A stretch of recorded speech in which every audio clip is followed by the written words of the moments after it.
So the late 19th and early 20th centuries were a period of expansion and colonization in Asia and Africa, mostly by European powers. As you'll know if you watched Crash Course World History, imperialism has a long history pretty much everywhere. So this round of empire building is sometimes called, rather confusingly, New Imperialism. Because the US acquired territory beyond its continental boundaries in this period, it's relatively easy to fit American history into this world history paradigm. But there's also an argument that the United States has always been an empire. From very early on, the European settlers who became Americans were intent on pushing westward and conquering territory. The obvious victims of this expansion/imperialism were the Native Americans, but we can also include the Mexicans who lost their sovereignty after 1848. And if that doesn't sound like an empire to you, allow me to draw your attention to the Russian Empire. Russians were taking control of territory in Central Asia and Siberia and either absorbing or displacing the native people who lived there, which was the exact same thing that we were doing. The empires of the late 19th and early 20th centuries were different because they were colonial in their own special way. Like, Europeans and Americans would rule other places, but they wouldn't settle them and more or less completely displace the native people there. Well, except for you, Australia and New Zealand. American historians used to try to excuse America's acquisitions of a territorial empire as something of an embarrassing mistake, but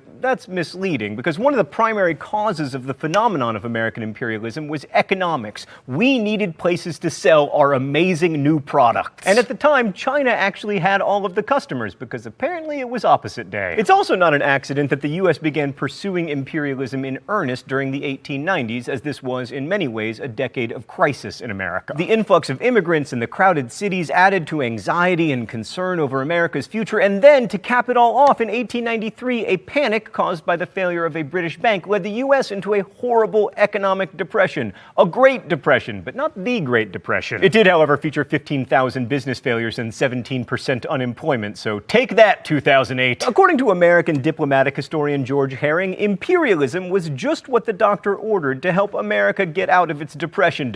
Other historians, notably Kristen Hoganson, imply that America embarked on imperial adventures partly so that American men could prove to themselves how manly they were, by joining the Navy and setting sail for distant waters. In 1890, Captain Alfred Thayer Mahan published The Influence of Sea Power Upon History and argued that to be a great power, like Great Britain, the US needed to control the seas and dominate international commerce. Tied into this push to become a maritime power was the obsession with building a canal through Central America, and eventually the US decided that it should be built in Panama because, how else are we going to get malaria? In order to protect this canal, we would need a man, a plan, a canal, Panama. Sorry, I just wanted to get the palindrome in there somewhere. No, we would actually need much more than a man and a plan. We would need ships, and in order to have a functioning two-ocean navy, we would need colonies. Why? Because the steamships at the time were powered by coal, and in order to refuel, they needed coal depots. I mean, I suppose we could have, rented harbor space, but why rent when you can conquer? Also, nationalism and the accompanying pride in one's country was a worldwide phenomenon to which the US was not immune. I mean, it's no accident that the 1890s saw Americans begin to recite the Pledge of Allegiance and celebrate Flag Day.